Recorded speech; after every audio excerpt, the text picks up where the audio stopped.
I'm Colin Singer, immigration lawyer and managing partner of Immigration.ca. Canada Immigration News Articles, February 2015. Why investors continue to arrive in Vancouver even after the scrapping of the federal Immigrant Investor Program. The continuous rise of property prices in Vancouver was one of the reasons that led Canada to cancel its popular Immigrant Investor Program last year, as it was believed that foreign purchases of property was causing this price rise. However, even after 10 months from scrapping of the program, the property price rises have not halted, and neither have those immigrants stopped arriving in Vancouver. There are a number of factors behind the continuing inflow of investor immigrants into Vancouver. For one, under the program, the candidates were given up to a year to activate their permanent residency after they had undergone their medical assessments. Moreover, there were several approved immigrant investors who had not undergone medical verifications at the time Immigrant Investor Program was scrapped on February 2014, implying that their arrivals in Canada could stretch even another year. And finally, there are also many applicants who were granted permanent residence on or after February 2014, but prior to June 19, 2014, when the Immigrant Investor Program was legally terminated. It is predicted by immigration experts that most of these immigrant investors from the previous program will arrive in Canada by mid-2015 and beyond.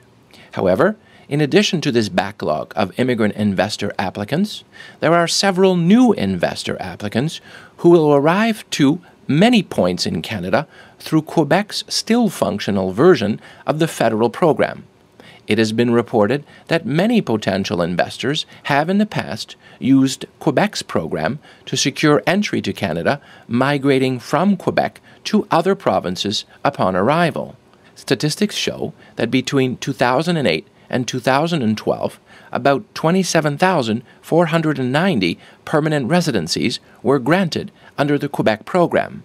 However, the majority of these investors did not settle in Quebec as promised, and most ended up moving to Ontario and British Columbia, with 89% of Quebec's investor immigrants showing non-Quebec residential addresses when they renewed their permanent residence card 5 years afterwards.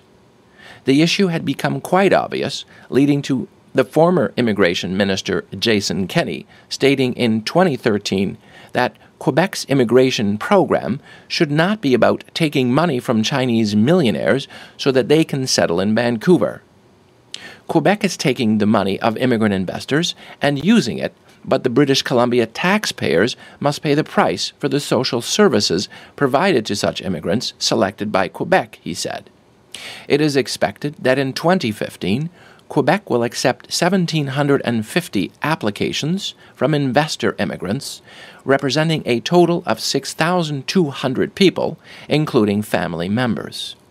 If 89% of these new arrivals were to relocate in 5 years, it means that about 5,500 immigrants will move to other provinces outside Quebec. Considering that 68% of applicants wanted to move to British Columbia when the Immigrant Investor Program was fully functional across all provinces, Vancouver might receive a similar percentage of these 5,500 investors in the coming years.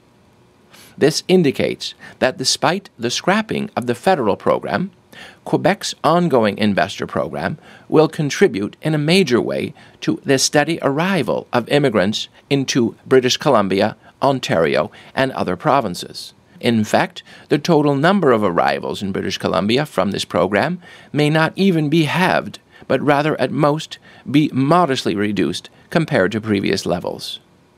Source: SouthChinaMorningPost.com.